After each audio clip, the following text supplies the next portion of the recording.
Gir Somnath cyber crime પોલીસે operation mule hunt 2.0 હેઠળ ₹310 કરોડના મોટા સાયબર ફ્રોડનો પર્દાફાશ કર્યો છે. તપાસમાં સામે આવ્યું છે કે આરોપીઓ કમિશન મેળવવા માટે પોતાના બેંક ખાતા સાયબર ગઠિયાઓને ભાડે આપતા હતા. બેંક ઓફ ઇન્ડિયા અને કેનરા બેંકના ખાતા મારફતે કુલ 290 ફરિયાદો સાથે સંકળાયેલા આ જંગી ટ્રાન્ઝેક્શન થયા હતા.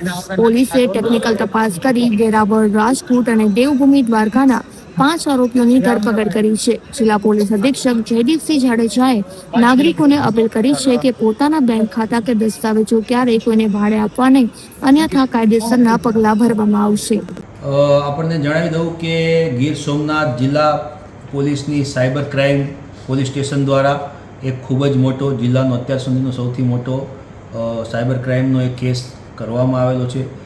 માનનીય ડેપ્યુટી સીએમ સાહેબ અને સીએમ સાહેબની સૂચના અન્વયે મ્યુલ હન્ટ ઓપરેશન જે આપણા ગુજરાતમાં ચાલી રહ્યું છે, જેમાં સાયબર ક્રાઇમનો ભોગ બનતા આપણા બધા જે લોકો છે એના પૈસા પાછા એમને સત્વરે મળી રહે અને આ સાયબર ક્રાઇમની ગુનાખોરીમાં સંડોવાયેલા તમામ તત્વોને આપણે નશ્યત કરી શકીએ અને જે એકાઉન્ટ ભાડે આપવાની એક જે દુર્વૃત્તિ આપણા સમાજમાં હાલમાં પ્રવર્તી રહી છે એમાં ઘણી અંશે અંકુશ લાવવા માટે આ પ્રકારનું એક ઓપરેશન સમગ્ર ગુજરાત રાજ્યમાં ચલાવવામાં આવી રહ્યું છે. જે અંતર્ગત આપણા ગીર સોમનાથ જિલ્લામાં અંદાજે 310 કરોડના સાયબર ફ્રોડના એક કેસ દાખલ કરવામાં આવ્યો છે.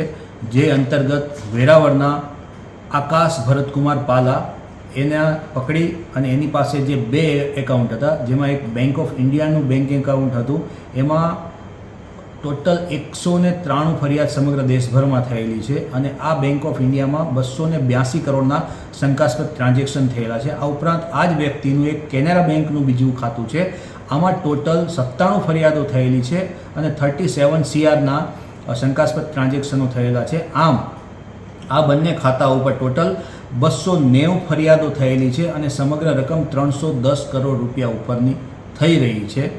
આપણને આ માહિતી મળતા સાયબર પોલીસ સ્ટેશનના પીઆઈ જનકાટ અને એમની ટીમ સમગ્ર કામે લાગી હતી અને આ કેસના મુખ્ય સૂત્રધાર એવા આકાશ ભરતકુમાર પાલા વેરાવળનાને આપણે ઝડપી પાડ્યા હતા. ત્યારબાદ આ કેસની આગળ તપાસ કરતા હિરેન રાજગોર જે રાજકોટના છે, આશુતોષ ઠાકર દેવભૂમિ દ્વારકાના છે, અજય દાફડા રાજકોટ અને દીપક ગીરી અપરનાથી વેરાવળ, આમ ટોટલ 5 આરોપીઓને અત્યારે આપણે અરેસ્ટ કર્યા છે. આગળની કાર્યવાહી ચાલુ છે.